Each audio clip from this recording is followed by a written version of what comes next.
আরে রাসূলুল্লাহর আগমনে খুশি হওয়া এটা নসিবের ব্যাপার, নসিব, ঠিক না বেটা? তোমার মতো কপাল পুরার নসিবে ওটা নাই, নাই কপাল পুরা। তুমি দলিল খুঁজতেছো এক লাইনে এক কিতাবে, বলত কোথাকার। এক লাইনে এক কিতাবে তুই নামাজ প্রমাণ করতে পারবি না। এক লাইনে এক কিতাবে টুপিটাও তো প্রমাণ করা হুবহু, এই টুপি প্রমাণ করা তো সম্ভব না। এক লাইনে এক কিতাবে ফাঁস করলে টুপি আসেনি। এক লাইনে এক কিতাবে তোমার প্রচলিত যে লেবাস এটাও তো প্রমাণ করতে পারবে না। তুমি রাসূল পাকের মিলাদুন নবী খুঁজতেছো এক লাইনে এক কিতাবে, হঠাৎ বুড়া। আল্লাহ তাদের হেদায়েত নসিব করে, বলে না আমিন। বক্তব্যটা শুনে আজকে আমি একটু কষ্ট পেয়েছি। এই কষ্ট কোনো ব্যক্তিগত বিষয়ের কষ্ট না, মদিনাওয়ালার শান ও আজমতের উপরে আঘাতের কারণে আমরা নবীর গোলাম, এই জন্য আমার কষ্ট লাগছে। কথা বলার সময় সংযত হয়ে কথা বলতে হবে, যৌক্তিক কথা বলতে হবে, কমন সেন্স নিয়ে কথা বলতে হবে। আমার নবীজি দুনিয়াতে এসেছেন, এই আসার আনন্দটা কুল মাখলুকাতের আনন্দ, শয়তানের ছাড়া, ইবলিশ শয়তান ছাড়া বাকি সবাই নবীর আগমনে খুশি। কথা ঠিক না?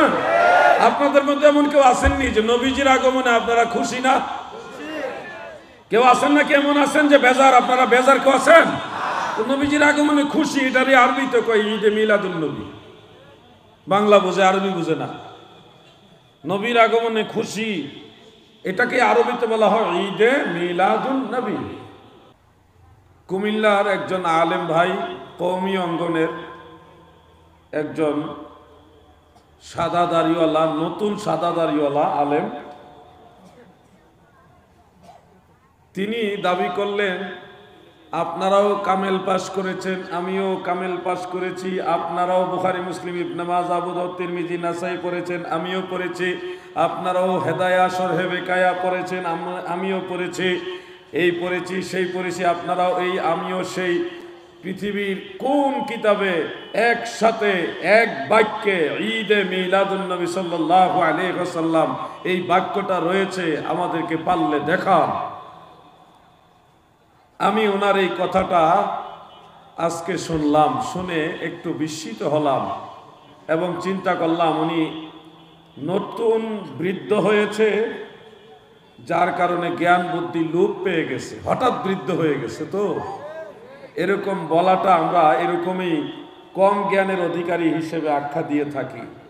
একসাথে এক হাদিস থেকে আপনার জীবনের সবচেয়ে বেশি প্রয়োজনীয় একটা আমল হলো অজু করা। অজুর 4টা ফরজ, সুন্নত আছে, মুস্তাহাব আছে। এই সবগুলো একসাথে এক বাক্যে এক হাদিস থেকে আপনি হঠাৎ মুরব্বী, আপনি পারবেননি দেখাইতে? কি আজীব আজীব দাবি! এই দাবিগুলো হাস্যকর, শিশুসুলভ দাবি। অজুর 4টা ফরজ সাব্যস্ত হয়েছে কুরআনুল কারীমের একটা আয়াত থেকে। অজুর অনেকগুলো সুন্নত রয়েছে, প্রতিটা সুন্নত কোনো না কোনো হাদিস শরীফ থেকে সাবিত হয়েছে। অজুর অনেকগুলি মুস্তাহাব রয়েছে, সেগুলি কোনো না কোনো হাদিস থেকে সাব্যস্ত হয়েছে। সমস্ত হাদিস শরীফ এবং কুরআনুল কারীমের আয়াত শরীফ সবগুলি একসাথে করে সালফে সালেহিন, আইম্মাই কারাম, দ্বীনের গভীর জ্ঞানের অধিকারী মুজতাহিদ যারা, ওনারা আমাদেরকে সম্পূর্ণ অজু একসাথে শিক্ষা দিয়েছেন। আমি যদি এখন দাবি করি এত হাদিস থেকে, এত কিতাব থেকে, এত জায়গা থেকে, এত দলিল দেখাইয়া কেন একটা অজু দেখাচ্ছেন এক লাইনে, এক হাদিস থেকে, এক কিতাব থেকে, আমাকে সম্পূর্ণ অজুটা দেখান, না হলে আমি মানি না। এই দাবিটা একটা শিশুসুলভ দাবি, অমূলক দাবি, অগ্রহণযোগ্য দাবি, হঠাৎ মুরব্বী, হঠাৎ বুড়ার দাবি। ঠিক না বেঠি? আজীব ব্যাপার। ঈদে মিলাদুন নবী সাল্লাল্লাহু আলাইহি ওয়া আলিহি ওয়াসাল্লাম, এই বাক্যটার মধ্যে যতগুলি কথা রয়েছে প্রত্যেকটা কথা কোরআন, সুন্নাহ, ইজমা, কিয়াসের কোনো না কোনো দলিল থেকে সাব্যস্ত হয়েছে। আজও পর্যন্ত পৃথিবীর কোনো আলেম একটা বিষয়কে কোরআন সুন্নাহর বিরোধী প্রমাণ করতে পারে নাই, পারবেও না ইনশাআল্লাহ। আমাদের এত দলিল লাগে না, যারা নবী প্রেমিক, নবীর আশিক, যারা নবীজির মুহিব্বিন, তারা নবীজিকে ভালোবাসতে গিয়ে এত দলিল খোঁজে না, তারা বিনা দলিল আল্লাহর নবীকে ভালোবাসে। ঠিক না ঠিক? আপনি সাহাবায়ে কেরামের জীবনী যদি নজর করেন দেখবেন আল্লাহর নবী যা বলেছে সাহাবায়ে কেরাম তাই মেনেছে। নবীজি যখন যেটা আদেশ করেছে সেটাই গ্রহণ করেছে। সেক্ষেত্রে কোনো সাহাবী প্রশ্ন করে নাই, ইয়া রাসূলুল্লাহ আপনি যেটা বললেন এটা কোন দলিলে আছে, কোন আয়াতে আছে, কোনো দলিল তালাশ করে নাই। কারণ সাহাবায়ে কেরাম জানতেন আল্লাহর নবী নিজেই আমাদের সবচেয়ে বড় দলিল। ঠিক না ঠিক?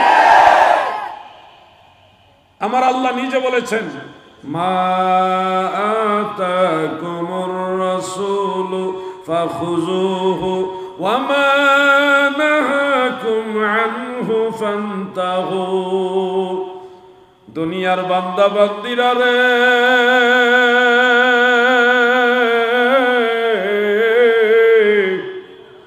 আমার রাসূল তোমাদের কাছে যা কিছু নিয়ে এসেছে তোমরা নির্দ্বিধায় নিঃশর্তে তাই গ্রহণ করো। আমার রাসূল যা নিষেধ করে তোমরা তা নির্দ্বিধায় নিঃস্বার্থে তা বর্জন করো। হুকুম আমার আল্লাহর, কোন শর্ত দিয়া নবী মানা যাবে না, নিঃশর্তে নবী বিশ্বাস করতে হবে, তাহলে সে ঈমানদার হবে। নবী প্রেমিক সুন্নি মুসলমান কোন দলিল দিয়া নবী পায়া খুশি প্রমাণ করার প্রয়োজন নেই। বিনা দলিলে নবী পাইয়া আমরা খুশি। কথা ঠিক না বেঠে? আল্লাহর নবী আমাদের মাঝে এসেছেন। আমার আল্লাহ তার হাবিবকে আমাদের মাঝে দয়া করে পাঠিয়েছেন। লাকাদ মান্নাল্লাহু আলাল মুমিনিনা ইয বা'আসা ফীহিম রাসূলাম মিন আনফুসিহিম। আমার আল্লাহ দয়া করে আমাদের দয়াল নবীজিকে আমাদের মাঝে পাঠাইছেন। আমরা নবীজিকে রাহমাতুল লিল আলামিন হিসেবে পেয়েছি। ওয়া মা আরসালনাকা ইল্লা রাহমাতাল লিল আলামিন। নবী গো,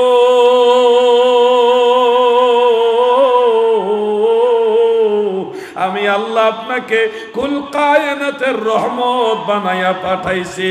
আমার আল্লাহ দয়া কইরা আমাদের মতো নালায়েকদের কাছে রাহমাতুল লিল আলামিন নবী, হাবিবুল্লাহ নবী, সাইয়্যিদুল মুরসালিন নবী, শাফিউল মুজনিবিন নবী, এমন একজন মহান নবীকে আমার আল্লাহ দয়া কইরা পাঠাইছে। এমন বিশাল বড় নিয়ামত, এত বড় নিয়ামত রহমত পাইয়া বিনা দলিলে উম্মত হইয়া আমরা খুশি। কথা ঠিক না বেঠে? রহমতের ভান্ডার নবী, তুমি নূরের খনি, প্রেম কইরাছেন তোমার সঙ্গে নবী। স্বয়ং আল্লাহ কাদের গনি নবী, দয়াল নবী তুমি গুণমণি, দয়াল নবী তুমি গুণমণি। এই পাপী লোক তারাইবেন বলে গো নবী, পাক কোরআনেতে শুনি গো নবী, দয়াল নবী তুমি গুণমণি, দয়াল নবী তুমি গুণমণি। আমি এক কথাই বলি, আল্লাহর নবী দুনিয়াতে আসছে, এটা আনন্দের বিষয়। এটা দলিল দিয়ে আমাদের বোঝানো লাগবে না। রহমতের নবী আল্লাহ আমাদের কাছে পাঠাইছে, এটা তো এমনি খুশির বিষয়। আমার নবী পাইয়া সবাই খুশি হইতে পারবে না রে। নবীর আগমনে সবার কপালে আনন্দ করা জুটবে না। আল্লাহর নবীর আগমনে খুশি হওয়া, ঈদ পালন করা, শুকরিয়াতান ঈদ পালন করা, এটা কপালের ব্যাপার, যার তার কপালে এটা জুটবে না। আরে রাসূলুল্লাহর আগমনে খুশি হওয়া এটা নসিবের ব্যাপার, নসিব, ঠিক না বেটা? তোমার মতো কপাল পুরার নসিবে ওটা নাই, নাই কপাল পুরা। তুমি দলিল খুঁজতেছো এক লাইনে এক কিতাবে, বলত কোথাকার। এক লাইনে এক কিতাবে তুই নামাজ প্রমাণ করতে পারবি না। এক লাইনে এক কিতাবে টুপিটাও তো প্রমাণ করা হুবহু, এই টুপি প্রমাণ করা তো সম্ভব না। এক লাইনে এক কিতাবে ফাঁসকুল্লি টুপি আসেনি। এক লাইনে এক কিতাবে তোমার প্রচলিত যে লেবাস, এটাও তো প্রমাণ করতে পারবে না। তুমি রাসূল পাকের মিলাদুন নবী খুঁজতেছো এক লাইনে এক কিতাবে, হঠাৎ বুড়া। আল্লাহ তাদের হেদায়েত নসিব করে, বলে না আমিন। বক্তব্যটা শুনে আজকে আমি একটু কষ্ট পেয়েছি। এই কষ্ট কোনো ব্যক্তিগত বিষয়ের কষ্ট না, মদিনাওয়ালার শান ও আজমতের উপরে আঘাতের কারণে আমরা নবীর গোলাম, এই জন্য আমার কষ্ট লাগছে। কথা বলার সময় সংযত হয়ে কথা বলতে হবে, যৌক্তিক কথা বলতে হবে, কমন সেন্স নিয়ে কথা বলতে হবে। আমার নবীজি দুনিয়াতে এসেছেন, এই আসার আনন্দটা কুল মাখলুকাতের আনন্দ, শয়তানের ছাড়া, ইবলিশ শয়তান ছাড়া বাকি সবাই নবীর আগমনে খুশি। কথা ঠিক না? আপনাদের মধ্যে এমন কেউ আসেননি যে নবীজির আগমনে আপনারা খুশি না? কেউ আছেন না? কেমন আছেন যে বেজার? আপনারা বেজার কেউ আছেন? নবীজির আগমনে খুশি, এটারই আরবিতে কয় ঈদে মিলাদুন নবী। বাংলা বুঝে, আরবি বুঝে না। নবীর আগমনে খুশি, এটাকে আরবিতে বলা হয় ঈদে মিলাদুন নবী। চরমনাইর পীর সাহেবকে ধন্যবাদ জানাই, একটু দেরিতে হলেও তিনি বলেছেন যারা রসুল পাকের মহব্বত নিয়া, মহব্বতের ঝুষে মিলাদের মজলিসে দণ্ডায়মান হয়ে দাঁড়িয়ে কেয়াম করে নবীজিকে সালাম দেয়, ফরজ মনে করে না, ওয়াজিবও মনে করে না, মুস্তাহাব হিসেবে নবীর মহব্বত এটা করে থাকে, তাদেরকে বিদআতি বা ভণ্ড বলা ঠিক না। এই বক্তব্যটা চরমনাইর পীর সাহেব দেওয়ার কারণে আজকে তাকে ধন্যবাদ জানাচ্ছি। এই ছোট্ট একটা বক্তব্যের দ্বারা গোটা বাংলাদেশে চরমনাইর অনুসারী যারা আছে তাদের মধ্যে মিলাদুন নবী নিয়ে আর বাড়াবাড়ি করা হবে না। মুসলমানদের মধ্যে রসুল পাকের মিলাদ কেন্দ্রিক বার্গেনিং অনেকটা কমে যাবে। মুসলমানে ইউনিটি এটা বাড়বে। আর কিছুদিন আগেও আমি দেখেছি খুলনা বিভাগের একটা জায়গায় আমি মিলাদ পড়তেছিলাম, আমার সাথে চরমনাই দরবারের বড় একজন আলেম ছিল, আমি নাম মেনশন করব না, ওনার একটা সম্মান আছে বা উনি হয়তো এটা পছন্দ নাও করতে পারে। বড় একজন আলেম আমার সাথে দেখা করতে আসছিলেন, অনেক কথাবার্তা হলো, বই আদান প্রদান, উনি আমাকে কিছু বই দিলেন, আমিও বই দিলাম, দলিল আদিল্লা নিয়ে অনেক কথাবার্তা হলো। অবশেষে সেই মজলিস আমি মিলাদ শরীফ পড়লাম, দাঁড়ায়া নবীজিকে সালাম দিলাম। এবং সেই চরমনাইয়ের সেই মুফতি সাহেব, তিনি একটা বড় জামে মসজিদের, থানা মসজিদের খতিব এবং একটা মাদ্রাসার মুহতামিম, ওই অঞ্চলের বড় আলেম, তিনি আমার সাথে কেয়ামে দাঁড়িয়ে আল্লাহ নবীকে সালাম দেওয়ার সময় অঝর নয়নে চোখের পানি ফেলে ফেলে কেঁদে কেঁদে আল্লাহ নবীকে সালাম দিয়েছে। আমি সেদিন বুঝলাম যে চরমনাই দরবারে যারা যায় তাদের মধ্যে অনেক লোক আছে যারা এখনো রসুল পাকের মহব্বতের মিলাদের সেই স্বাদ পায় নাই। যদি তারা সেই স্বাদ পায়, আমাদের চাইতে আরো বেশি মহব্বত নিয়ে নবীজিকে দাঁড়ায় সালাম দিবে, ঠিক না বেঠে? নবীজির মহব্বতের কাছ থেকে কিছু কিছু ভাইদের অজ্ঞতা সুলভ ফতোয়াবাজির কারণে অনেক মুসলমানরা বিরত রয়েছে। আমরা তাদের আহ্বান করছি, আপনাদের মিলাদ পড়তে মনে নাই চালে পড়বেন না। আমরা কাউকে এটা চাপ দেই না, আহ্বান করি, কারণ যে কোনো ভালো কাজের আহ্বান করার অনুমতি আছে। ওয়াফআলুল খায়রা লাআল্লাকুম তুফলিহুন, আল্লাহর আদেশ রয়েছে তোমরা ভালো কাজ করে যেন সফলকাম হতে পারো। এজন্য মিলাদুন নবীর ব্যাপারে যারা মিলাদ বিরোধী তারাও এখন নমনীয়তা অবলম্বন করছেন, এটা একটা ভালো লক্ষণ। আল্লাহ তাদের সবাইকে আহলে সুন্নাত ওয়াল জামাতের এই প্ল্যাটফর্মে একতাবদ্ধ হওয়ার তৌফিক দান করেন, বলেন আমিন। মিলাদুন নবী নিয়ে সারা দেশে অতীতে অনেক আলোচনা হয়েছে, আমি মুখতাসার এই কথাটুকু আপনাদের সামনে শেয়ার করলাম। ঈদ মিলাদুন নবীর মাহফিল চলতেছে, আজ ঈদ মিলাদ আনন্দ সারা আনন্দ জগৎ মেতে ঈদ মিলাদ। মাশাআল্লাহ, চট্টগ্রামের মুসলমান সুন্নিরা গজল শিখে দেওয়া লাগে না। আবার বলি, ঈদ মিলাদ আজ ঈদ মিলাদুন নবীর মাহফিল চলতেছে। কিছু ভাইরা নবী প্রেমিকারা দুরূদ শরীফ পড়লে সেখানে দুরূদ শরীফের একালিপ টান বেশি হইছে না কম হইছে, গুন্না ধরছে নাকি ধরে নাই, এই নিয়ে ভুল ধরাধরিতে ওনারা ব্যস্ত। আলেম ভাইরা গো, আপনাদের দায়িত্ব মানুষদেরকে শুদ্ধ সঠিকটা শিখাইয়া দেওয়া, নিজেরাও আমল করা, মানুষকে আমল করার জন্য উদ্বুদ্ধ করা। আপনারা সেই দায়িত্ব নিজেরাও পালন করেন না, তেমন কোন দুরূদ শরীফের আমল আপনাদের মাঝে পরিলক্ষিত হয় না। উল্টা মানুষ দুরূদ শরীফ পড়তেছে, তাদের এক আলিফ দুই আলিফ টান আর মহৎ গুন্না নইয়া। এমন ভুল ধরাধরির কারণে নবীর উম্মতের আজকে দুরূদ শরীফের আমল কমায়া দিছে। হাসরের ময়দানে তোমার এই ফতোয়াবাজির কারণে তুমি আসামি হইবা। তুমি মানুষকে শুদ্ধটা না শিখায়া ফতোয়ার ভয় দেখায়া দুরূদ শরীফ বন্ধ করায়া দিছো। দুরূদ শরীফ যদি টানে ভুল হয়, গুন্নায় ভুল হয়, মদ গুন্না এগুলির ক্ষেত্রে যদি ভুল হয়, তোমার দায়িত্ব শুদ্ধ কিভাবে পড়তে হয় এটা শিখায়া দেওয়া। ভুল দইরা তাদেরকে থামায়া দেওয়া তোমার কাজ না, আলেমদের কাজ মানুষদেরকে আমল শিখানো। কথা ঠিক না বেঠে?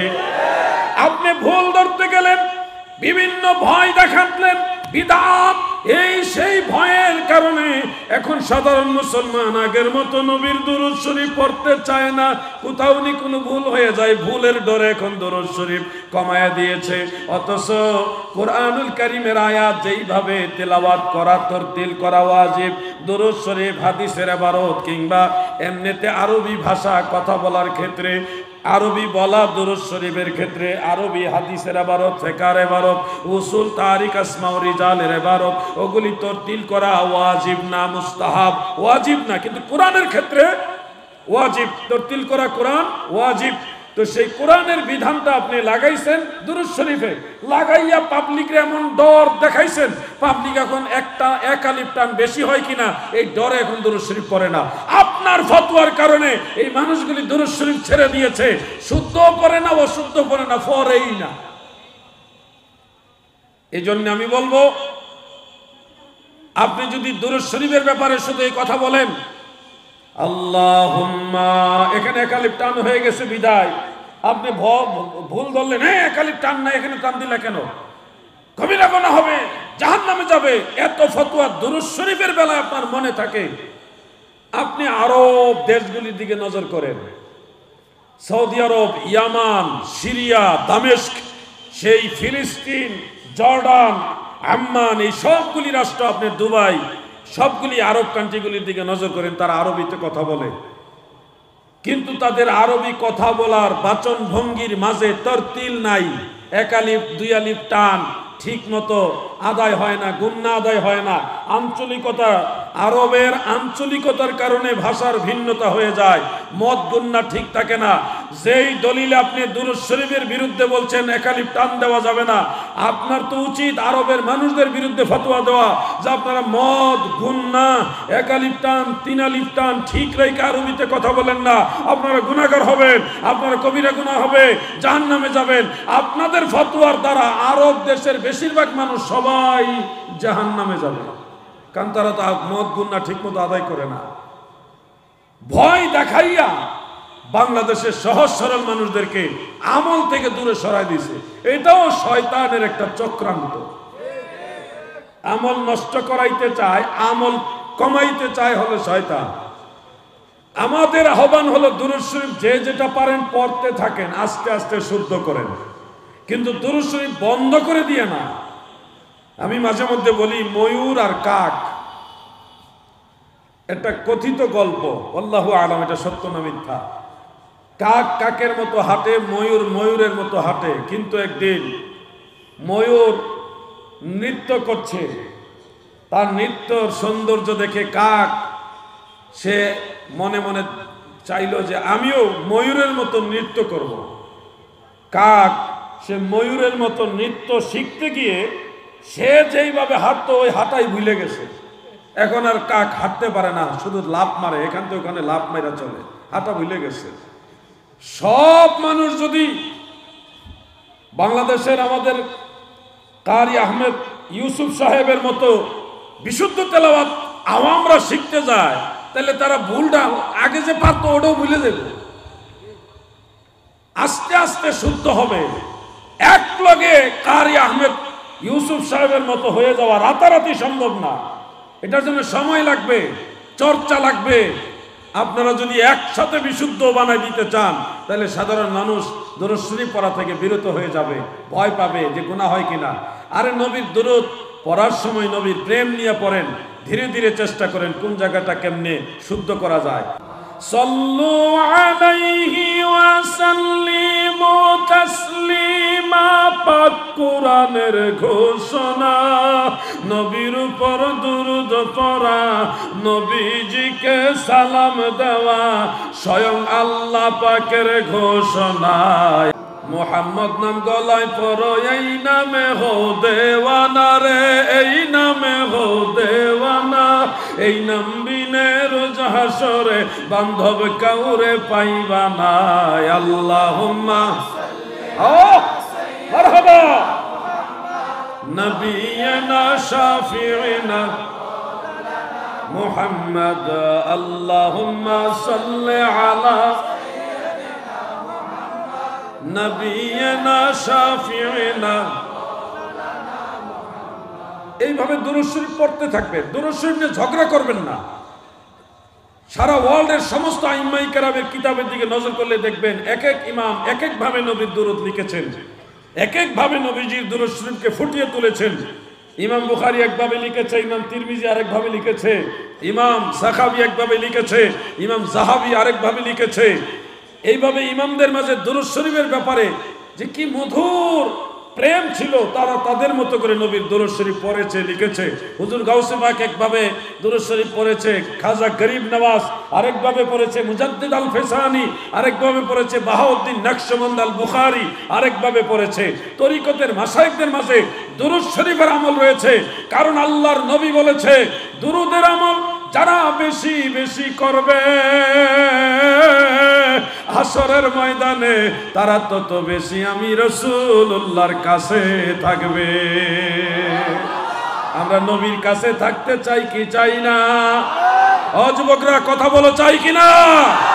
তাহলে আমল করতে হবে দুরূদ শরীফের, বেশি বেশি দুরূদ শরীফের আমল করতে হবে। আমরা কেউ সময়ে বসে দুরূদ শরীফ পড়ি, কেউ হয়তো অনেক সময় হেলান দিয়ে দুরূদ শরীফ পড়ি। দুরূদ শরীফ পড়ার একটা উৎসাহ আমাদের সবার মনে আছে। কিয়ামে দাঁড়ায়া আমরা নবীজিকে সালাম দেই, মসজিদে ঢোকার সময় দাঁড়িয়ে নবীজিকে সালাম দেই, আবার অনেক সময় মাহফিলে বিভিন্ন মজলিসে বসা অবস্থায় নবীজিরে সালাম দেই। বিশেষ কিছু প্রেক্ষাপটের কারণে বসায়া দাঁড়ায়া সর্বাবস্থায় আমরা চেষ্টা করি নবী করিম সাল্লাল্লাহু আলাইহি সাল্লামের সালাতু সালাম এটা চলমান রাখার জন্য। যেমন গজলের ভাষায় আমরা সালাম দেই, নবীজিকে গজলের ভাষায় আমরা সালাম দেই। আমাদের দরুদ শরীফের মধ্যে সালাত সালাম দুইটা সমন্বয় করা আছে। যেমন সালাতুন ইয়া রাসূলুল্লাহ, সালামুন ইয়া, দুইটা জিনিস এখানে, সালাতুন সালামুন, সালাম এবং সালাত, সালাত এবং সালাম, দুরুদ সালাম দুইটা সমন্বয় করা হয়েছে। সালাতুন ইয়া রাসূলুল্লাহ, সালামুন ইয়া হাবিবাল্লাহ। আমরা গজলের মধ্যে বলি সালাতু সালাম জানাই, দরুদ সালাম জানাই আপনার উপরে নবী গো, আমরা গুনাহগারে বলেন সালাতু সালাম, দরুদ সালাম জানাই আপনার উপরে নবী গো, আমরা সালাম আমরা গুনাহগারে জানাই আমরা গুনাহগারে সালাম আমরা গুনাহগারে জানাই আমরা গুনাহ এ নবী গো আপনারও